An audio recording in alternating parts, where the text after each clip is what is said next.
Hello and welcome back to another edition of Electric Avenue's YouTube channel. Thank you for joining me as I go through this week's new releases for Friday, October 28th, 2022.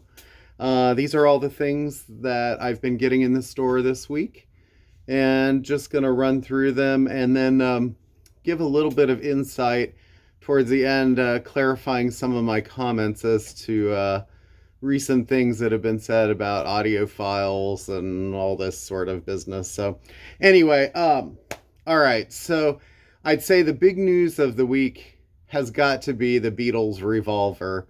I've been talking about this for weeks, months now, and it's finally here. So first of all, we have the deluxe edition vinyl box set. This is quite nice. For some reason, this one didn't have the sticker on it, but you can see there how thick the box is. Says Revolver, right side up. There you go. Yeah, so 4 records and a 7-inch. And I mean, honestly, it's probably my personal favorite Beatles album, and that's saying something when you've got things like Sgt. Pepper, the White Album, Magical Mystery Tour, Abbey Road, etc. I mean, Here, There, and Everywhere has to be one of the most beautiful songs ever written. And I kind of like it even better than like Yesterday, which is a great song too. But it's Beatles in excelsis. I mean, they really are firing on all cylinders.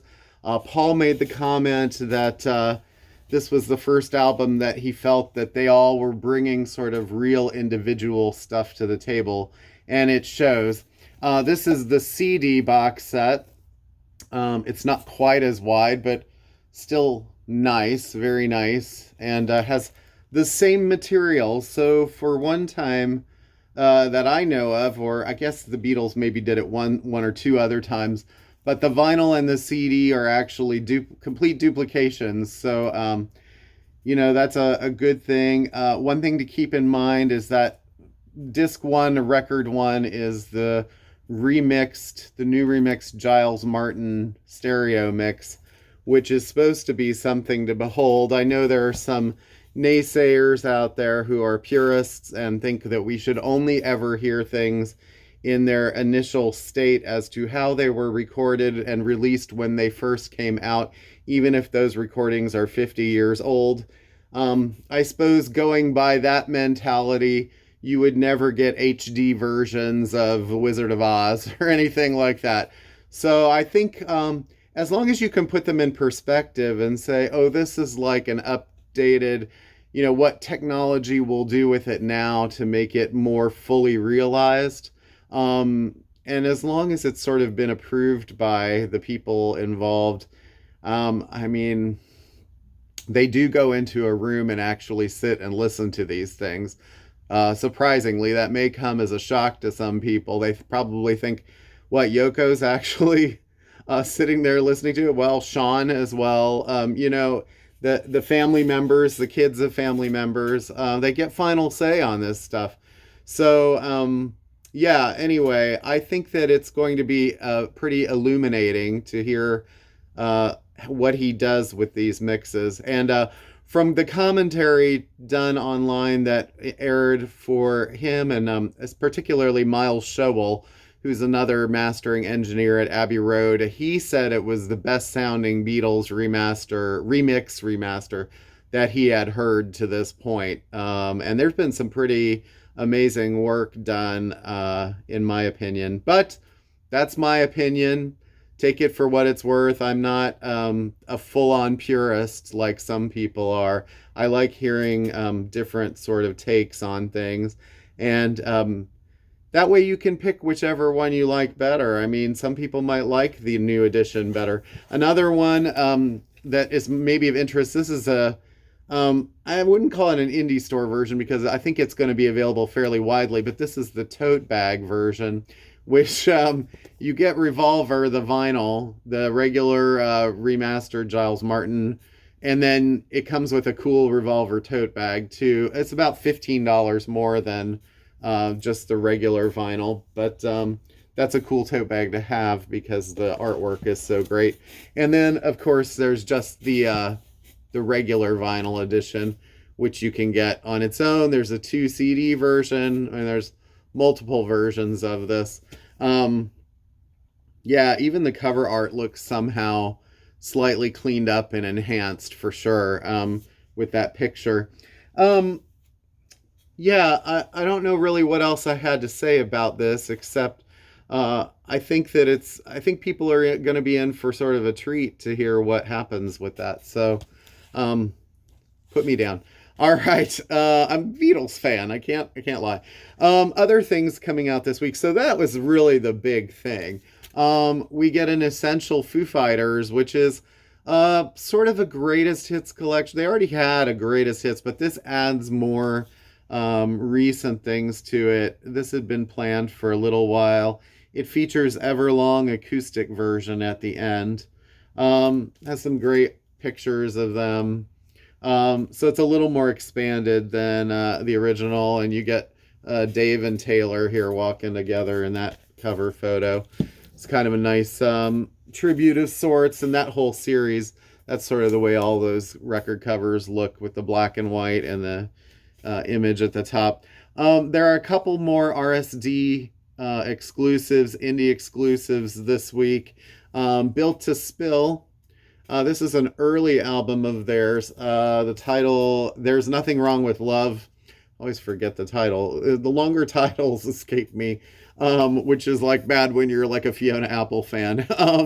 But anyway, this is on a silver marble vinyl. So if you're Built to Spill fan and you don't have this, this might be a good time to get it because it's sort of a limited pressing. And I don't really see that album being made regularly anyway, so it's kind of cool that they did that. The other one that follows along with what was being done with his stuff recently is Chris Isaak's San Francisco Days. And about 8 weeks ago, Heart-Shaped World was out. That was the one with Wicked Game, and that did very well and is sold out everywhere. And so they've moved on to the next album. It's cool how this now has the Sun Records label stuff on the back.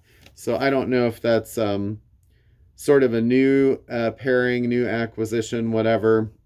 Originally, it was a Warner Brothers or Reprise album. Anyway, this is a great album. It didn't have the big hit like Wicked Game, but San Francisco Days is a great song. Two Hearts is a great song. It's just a really fun, good rockabilly kind of record, and he really sounds very relaxed and comfortable with his style up to that point on that record. So one thing I sort of have mentioned is that King Crimson have been reissuing some of their albums kind of on the down low. All the Steven Wilson, Robert Fripp remixes have been coming out, especially of the earlier albums. And so this week we get the 3 Adrian Belew records, Steven Wilson remixes with Robert Fripp. This is Discipline, was probably the most highly touted of them, I suppose, or most critically acclaimed. We get 3 of a Perfect Pair, and we get Beat.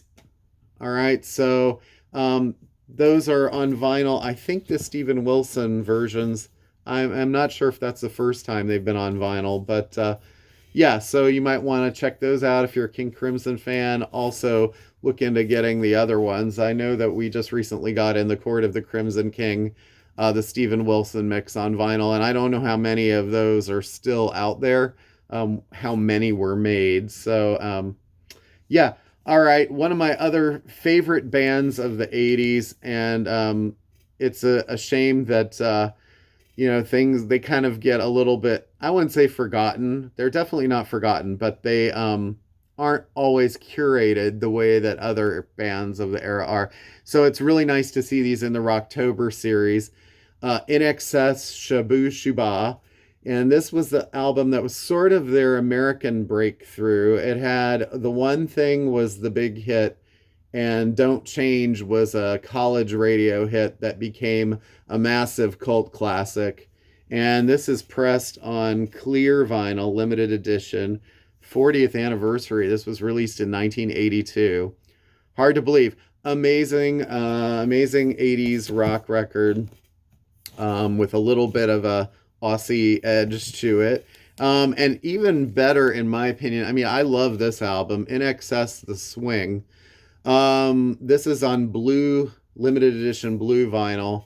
And this album, I think in America, it was kind of seen as a critical success, but a bit of a flop commercially. Because the first album, the one thing had been a top 30, top 20 hit, and Don't Change kind of sort of graced the charts. And the big first single on this was Original Sin, and it really didn't set the charts alight, even though it was the one track on here produced by Nile Rodgers, who was just about to work with David Bowie and Madonna. But has songs I Send a Message, Burn for You is incredible. Johnson's Airplane's a really cool song. Melting in the Sun, it's great, sort of edgy. So just showed how great of a band they were, and they were a touring phenomenon at that point too. I still say to this day, Michael Hutchence is probably one of the top 5 frontmen that I've ever seen for perform for a band. And I did see them sort of in that era before they kind of went mega with Kick, which is a great album too, but is a little more commercial, I suppose. So anyway, I always think of The Swing as a very summery album. So if you kind of like a little bit of the kind of island sort of like, or tribal sort of sounding beats, it's kind of influenced in a way by what like Peter Gabriel was sort of doing at the time too. Anyway, check those out. Another Rocktober classic. Oh my gosh. Sex Pistols, Never Mind the Bollocks. We didn't have this for a while, and I think it was because they were preparing this pressing of this. But this is a limited neon green vinyl to match the artwork here. The colors are a little different than what they had in the UK, but with a track listing like this, you really can't go wrong. This is sort of Sex Pistols, well, I would say at their best, but they really only made one album that we, sort of have a collection of here. But Anarchy in the UK, God Save the Queen, I don't know what else to say. Pretty Vacant, I mean, Holidays in the Sun, you get the picture. And another album that's sort of kind of a cult classic at this point. It wasn't massive when it came out, but it sold quite a bit over time, is the Caius. This one is the one, I'm trying to remember the name of it, actually. That's terrible. Blues for the Red Sun. Yeah, this is 19, what year was this? I want to say like 1990. I'm not really prepared with my facts on this, but it has Josh Homme and Nick Oliveri, sort of like big names that went on to do Queens of the Stone Age. Limited edition, 30th anniversary gold vinyl. Rocktober. Yeah. So anyway, okay. Other sort of reissues. I'm doing the reissues first today because there's way more of them than there are actual new releases. Slayer's Repentless. This is one of their last albums that they put out, and or the last one, I'm not really sure. This version is on Oxblood and Orange Swirl with Muster Splatter vinyl, limited to 3,000. There's another one that's like beer and something mustard color vinyl. It kind of looks like vomit, but that one was limited to 1,000. And if you see pictures of it, you probably could see why, because it looks like vomit. Not gonna lie. So anyway, that's a Slayer reissue. They're continuing with the Queen Half Speed Masters. This is obviously the self-titled record. And this one was famous for the song, Seven Seas of Rye, I suppose, is on this, Keep Yourself Alive. Those are the two big songs from it. I mean, I guess if they were big, they were sort of like mid-range hits, I suppose, at least in America.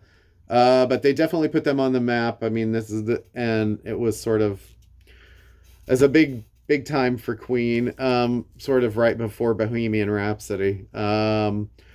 Let's see, Al Green. I'm still, I'm still in love with you. You can sometimes find this record in like used bins, but it's kind of nice to have the remaster done or reissue done by Fat Possum. Never before touched by human hands. This has the title track, and it also has his cover of Roy Orbison's "Oh Pretty Woman," which is kind of an interesting take on it. Um, okay, Stanley Turrentine.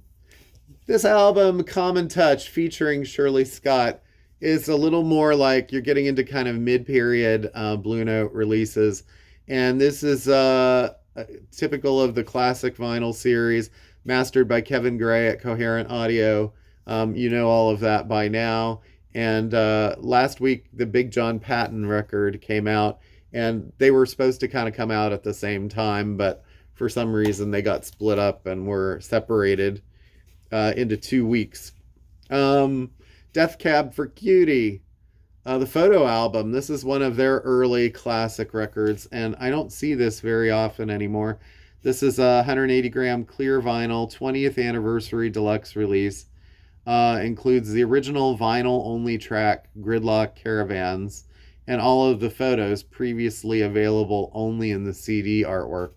So that's kind of nice if you're a Death Cab fan and you liked them way back in the early days. Another reissue here, Dinosaur Jr. And this one is Beyond. It's on limited edition green and purple vinyl. Yeah, this is the 15th anniversary reissue. So that's available again. Also, I told you there's a lot of reissues. Tom Waits' Alice. This was supposed to come out about a month, 6 weeks ago when Blood Money came out, just like they did originally, but this one was delayed. Limited edition color vinyl. I can't remember what color it is. It's either, I think it's one of the two that are on the cover here. This is one of my favorite later day Tom Waits records. And I don't know, people at the time talked about it like, oh, it's so theatrical, and oh, it's so, this or that. Yeah, these songs were supposedly going to be written for some kind of a show, and then the show was sort of abandoned, but this has some really great character songs. Poor Edward, Tabletop Joe, a song about a guy that lives on a tabletop. I mean, he's a small guy. I love Reaper Bond is really interesting, but and We're All Mad here is great. But I will say it's got two of his best ever ballads in it. One is Lost in the Harbor, which is just a beautiful, beautiful song. And the other one, Flower's Grave, which has the lyrical conceit, nobody puts flowers on a flower's grave. And, it takes some kind of mental originality of thought to come up with a phrase like that, where you're sort of thinking like, I never thought of anybody putting flowers on a flower's grave before. And what an interesting way to look at that. Tom's is beyond amazing. Joni Mitchell's For the Roses. It's another great sort of mid-period album of hers. This was after Blue and before Court and Spark. And this was the one that had the really weird sort of fold out of the cover, and I think they tried to replicate that with this. The single was You Turn Me On, I'm a Radio. So another great writer from the 70s, well actually 60s. Let's get it right, she started a little earlier even, but yeah, check that out. Someone lesser known, Judy Sill, live Paris BBC. London, March, well, I say live Paris, BBC Paris Theatre, get it right, March 23rd, 1972. This features 7 tracks, runs about 30 minutes long, does have a live version of The Kiss on it. If you don't know about Judy, you should look her up. I mean, she was a very tortured individual throughout life, sort of a victim of a lot of sort of like bad situations, and then became not the greatest person herself for a while, and was involved in bank robberies, and later discovered Jesus. And it's a whole thing. I mean, I hate to say Wikipedia that, but don't believe everything you read, for sure. Those of you who have been talking to me lately, I've told stories about that. Let's see. Kelly Clarkson. This is When Christmas Comes Around. This came out last year on CD, and it's finally making its debut on vinyl. Ladies and Gentlemen, the Bangles. This has been out before, but this is Breast Cancer Research Awareness Month, and it's on pink vinyl. So if you didn't get this early Bangles stuff, it's got a lot of demos and things like that. This came out on Omnivore Recordings. Now might be the time to get that. Who doesn't appreciate Bangles on pink vinyl? Another pink vinyl, Nas Magic, his recent album. This was very critically acclaimed as a sort of return to form, and a portion of the proceeds goes to breast cancer research. Another jazz thing that I sort of want to throw in there is Roland Kirk, Rahsaan Roland Kirk, he would be known as later. Here Comes the Whistle Man, recorded live. This is just early stuff. Mono, Atlantic Records. If you know of him, you might want to check that out. Okay, a couple new releases finally. Let's see. Sorry, I need to sort of regroup here. Regina Spektor. And this album, Home Before and After. So Regina had to cancel her tour because she caught COVID, and then she said it got worse, and then it got worse, and she lost her voice. So, support Regina by buying her record, because you can't buy a concert ticket. That's a real shame that we're still dealing with that. Future, his most recent album, I Never Liked You, and this is actually, the CD was out like 5 months ago, so it's sort of just a delayed vinyl release. Unfortunately, it starts, there's a Kanye West song. Well, go figure. I mean, there's only one. But people who like Future love Future. So check that out. Also, Sammy Hagar and The Circle. And this is his new album, Crazy Times. Crazy Times indeed. So, check that out. Okay. Look, I don't know if there's anything CD-wise. Oh, I was just going to briefly show Revolver in a 2 CD package. Let's see. There's also this thing. There's a couple of things here. Sorry. Preoccupations, which hasn't shown up on vinyl yet, but this has already been streaming, I think, a little bit. This thing called The Skippy White Story. This is Boston Soul, 1961 to 67. It was produced or curated by Eli Paperboy Reed and John Lee Hooker, CD of The Healer. I think this is coming out on vinyl soon. I don't know why it hasn't shipped yet. And let's see. Oh, 2 more things. Oh, I should have been more prepared with this stuff. New Guided by Voices collection. This is like leftovers from their early years. Scalping the Guru. Still waiting for vinyl on that. I think they were oversold. And a great indie synth pop band, Dragonette, and their new album, or her new album, 20s.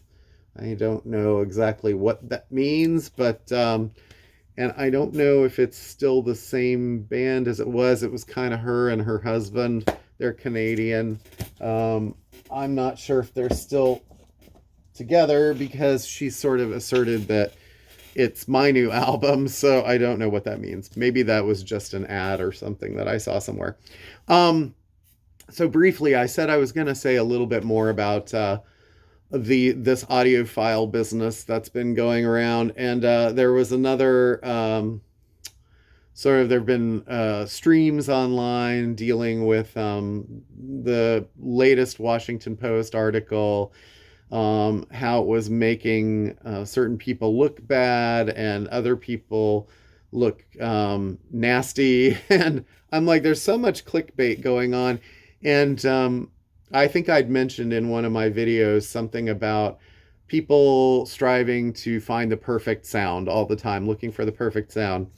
And I'm just going to share a little story that I came across a few years ago. And I don't normally give, want to talk so much about other people and their websites and all that. But there's a guy named Paul Sinclair who has a website called Super Deluxe Edition. And he sort of has an in with some of the people behind the scenes at some of the record labels, because he's been basically hammering them for years about information and and releasing records. And I think he has good intentions overall as far as like spreading the music and anything. But anyway, he had done an article, this was maybe 5 or 6 years ago, when they were reissuing Tears for Fears, songs from the Big Chair. And there was a 2014 stereo remix. I guess this would be 8 years ago now, that was being put out. And it was Steven Wilson, who I showed today doing King Crimson stuff, member of Porcupine Tree, right? And other groups. He was doing a 2014 stereo remix and other sorts of things for Tears for Fears songs from the Big Chair. And if you know that album at all, the first thing that you would know is that the last 4 songs of that album sort of crossfade over each other. They fade in and out. And because of that issue, every copy that had ever been released of that album up to that point was a second generation copy, because the only way that they could do the crossfading, apparently, or what they chose to do, was just take the tapes and record them and then put them, record them again, so as a continuous whole, so it could be mastered that way. So part of his job was to kind of go back to the original master tapes, find ways to crossfade them without losing fidelity on the crossfades. Not like, we ever really noticed when we were listening to those albums in the 80s. I mean, it just kind of was like, oh, this is the way it is. Cool. Would we have known any different? Probably not. The other thing that he came across was the track Broken, which is kind of mixed in with Head Over Heels. That actually, they couldn't find the original master tape for. So they had to use a high definition transfer of that and then blend that with the other tracks that they did have the tapes for. So we're already talking like sort of a hodgepodge of like what's going on in the second half of that record. In the quest for audio fidelity. But the big thing, I think, that was the story there was that the channels seemed to be switched. When they went back and looked at the master tapes, the notes on there said that, the drums were supposed to be on the recording the way that they were set up when I believe it was Jerry Marotta was playing them. And because he was left-handed, they sort of were set up as right to left or something like that. Whichever way they were set up, they actually, when they did the listening to the original vinyl of that record, they were backwards. And not only that, but Mobile Fidelity at some point had done a reissue, remaster, audiophile version of that. And that version was also backwards. So it took sort of the original vinyl release and used that as its guide as well. But in this sort of remixing process, Steven Wilson, talked with Roland Orzabal, talked with Chris Hughes, the producer, and they said, yeah, you know what? We didn't ever really realize that because, who goes back and listens to their old records when they're out playing shows and, they're on to new stuff already. But yeah, apparently every version of Songs from the Big Chair that was released, and we're talking millions of copies, and then reissues of that were done backwards. Now, if that's like you think that's not really a big deal, it probably ultimately is not to the average person. But if you're listening to the beginning of Shout on that album and you hear the cowbell going da da da da da da da da da da da, whichever direction it is, and then you realize, well, this is actually supposed to be the other way around, depending on which version you're listening to. This is where I think audiophiles, you guys are getting way too precious and spending way too much money on all this stuff. I know that it's like a fun thing. It's fun just giving lots of money away. I'm not saying I want people to stop spending money either, because I mean, hello, the Beatles, and which I think is going to sound really cool. But what I am saying is nothing is ever going to be 100% perfect. I don't think. I mean, and even if it is, so what? you know, um, it's more fun to experience the music and be a part of that. And I know that, um, everybody sort of wants the best quality product that they can get. And that is part of what we want to bring to the listener in this whole business. If it's considered a business, I guess, yes. Um, but what I'm trying to say is you need to have a certain level of um, understanding that things are probably never going to be perfect. Things are always going to be variable. There are so many steps and processes in making a record, from the mic at the beginning that gets used in the studio to the mixing, mastering, pressing, packaging, shipping. I mean, even this week I was like, they were messing up my some of my Beatles box delivery where I'm missing parts of it, and I had to order more. And now I'm dealing with that, on the UPS side of things. So now that doesn't necessarily affect the quality of the vinyl, but there's so many steps in order to get that from the maker of the music to the listener. And I'm just saying, chill out a little bit. Enjoy what you can. And if you've got the money and the means, then that's your choice. But I also think, like, let's not bleed the fun out of listening to music, is what I'm kind of saying, and the fun of records and the whole process of that. And maybe this is coming off a little heavy-handed, but I feel like it needs to be said, because I've had people say it to me too, and it's sort of how I feel. And yeah, I would love to have the diamond studded version of every record that's ever been made, but it ain't gonna happen. And even things that we think are pure from the beginning stage were messed up at some point. I mean, I don't know how many times I've heard someone say, oh, the original Springsteen Born to Run sounded like crap, and Bob Ludwig had to go back and do something with it, or Clear Mountain, one of the two.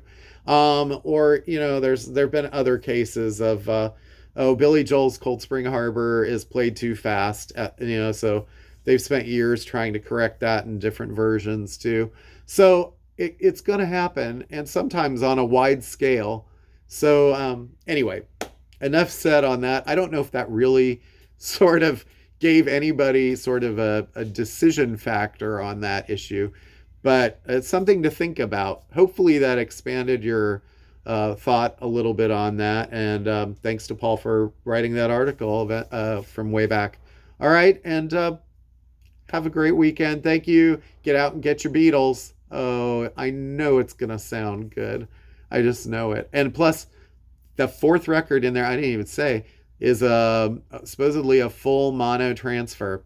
And that was, another little quick thing was people were getting on Sean McGee because he didn't autograph his name in the Run Out groove. And people were like, is this really a Sean McGee cut? So somebody got word from Miles Showell at Abbey Road that yes, he just doesn't care to sign it. And maybe he's got something to say about that too. I think we kind of like to know where our records come from, but then that goes into that whole like, oh, which version is the best version? So I can see his point. All right. Thanks. Have a great weekend. Take care, guys.